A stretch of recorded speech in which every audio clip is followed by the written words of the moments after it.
Hey, this is Pamela Riemenschneider. I'm the retail editor for Blue Book Services, and this is the Produce Reporter Week in Review. Before we get started, I have an update, a final update to the Cherry Saga. Let's hear it. I did get home from California and did find an empty box of cherries, pretty much. There were a couple of them, rolling around in the bottom. So Stamil actually sent one just for me. And it So that's even going to stay in the office away from grubby if I children's kids. if I had a mini fridge in here, oh, you can't see it. I would be like hoarding these to myself. So not only did I get one, I got 2 boxes of cherries this year, and I feel like I have made way more of an ordeal of this than it should have been. But I'm happy, they're happy, and I got another wooden box to add to my stash. Well, you're lucky it's a huge crop this year. Yes, it is a huge crop, and it is noteworthy. And I put it on TikTok to talk about it. I'm like, it is peak cherry season. Pricing is very favorable for consumers. And it is one of those things that you can just, I've seen them anywhere from $1.50 a pound to $3.99 a pound, just standard pricing, and huge, huge, huge displays. Oh, yeah, I've seen that too. And it has been very customer friendly pricing wise. Yeah, customer friendly. We'd like to say that's not necessarily grower shipper friendly, but it kind of goes along with the first thing we wanted to talk about. We got our monthly analysis from our friend Anne Marie, and it was talking about how consumers are looking for deals.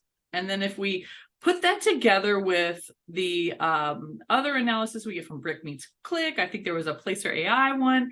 It was talking about consumers are going in store, brick and mortar, more often than they're going online.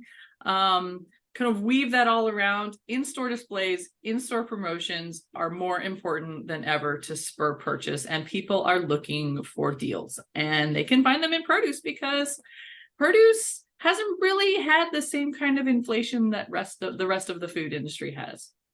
No, I had some analysis last week on the latest consumer price index story or figures, and inflation was down at only 3% versus a year ago, but food was almost twice that. But within that, fresh produce was actually doing pretty well. Fresh fruit was only 0.3% above year over year, and fresh vegetables were 2.1%. So considerably lower, although canned and frozen were way up.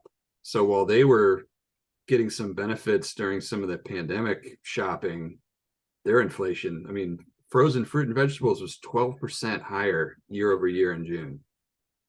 That is, I would almost say outrageous, but even if you took it back to June of 2019, it's going to be astronomically higher. Just because of the year over year stuff kind of dulls the actual issue that we're having. We've talked about this before. The consumers perceive inflation to be anywhere from 20 to 35%, and they're actually right when we're talking about pre-pandemic levels. So to see those numbers is really discouraging, but in produce, it's really not that much. So yeah, Anna Marie's story has also some analysis of a Circana survey, that's IRI's new name, talking about holidays and promotions and what consumers are doing for holidays. 7 out of 10 said they did something for 4th of July. And we're going to expect at least half of consumers already have plans for Labor Day. And that number is just going to keep going up as long as it's not, at this point in Texas, mine's going to be at the movies or at the ice rink. We're going to go ice skating just to get out of the heat because it's ridiculous here. I have heard some stories about that.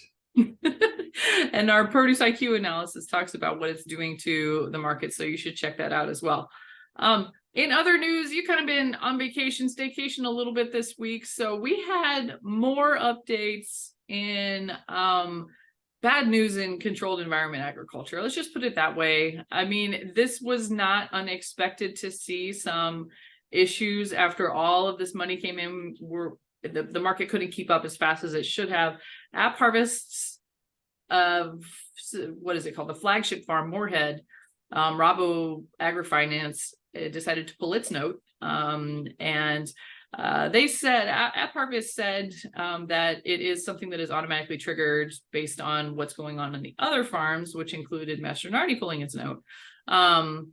But it doesn't look great for them, because it says that the SEC filing that Rabo AgriFinance said that let's see, they're threatening foreclosure because App Harvest defaulted on its credit agreement as of July 1st. So all of this is happening right around when we see a new CEO.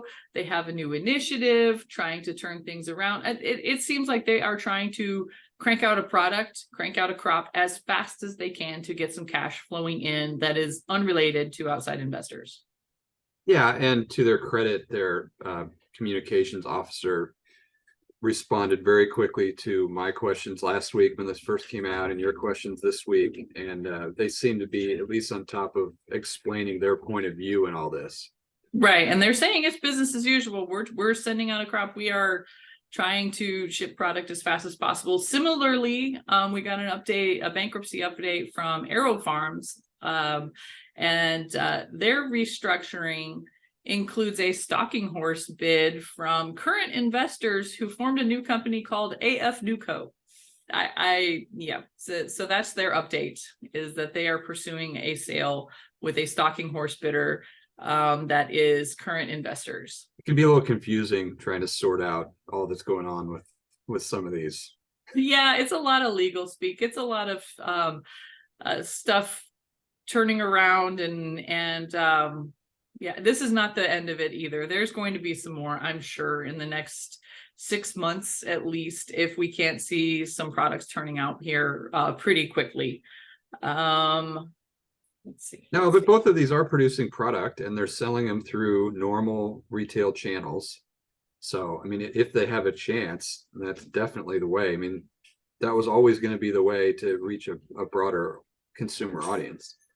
Yeah, for sure. And all of this news and stuff coincides with announcements of expansion into retail. I, of course, visited Revel Greens in Temple, and coincidentally bought Revel Greens at HEB, although it was under the HEB label.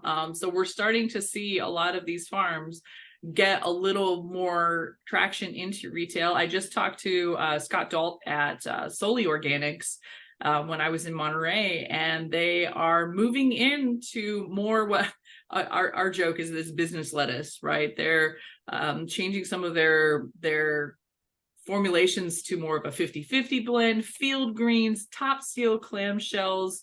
We're talking salad, and not just baby green or like baby specialty greens or microgreens and things like that. And they're planning to expand that. He talked about some of the customers they've got already on the East Coast, and some big names are coming up as we move into the new year as well. So they've got some definite plans to move into the business lettuce category with familiar packaging for consumers, and with their scale, pretty wide distribution. Yeah, and that's a good sign. Definitely a good sign. But for now, I'm going to let you get back to your vacation. So that's it for the Produce Reporter Week in Review. If you are not getting the Produce Reporter newsletter, you need to go to producebluebook.com and sign up. And we'll check in again from Monterey next week. Yes. Oh, we forgot the food service conference. I am eager to hear about how many people are there, and how many overlaps there are from OPS versus food service, because I did hear some talk about it when I was in Monterey of well, we decided to come to this show over this show, or maybe they're doing both. So I definitely looking forward to that report. So we'll see you then. All right.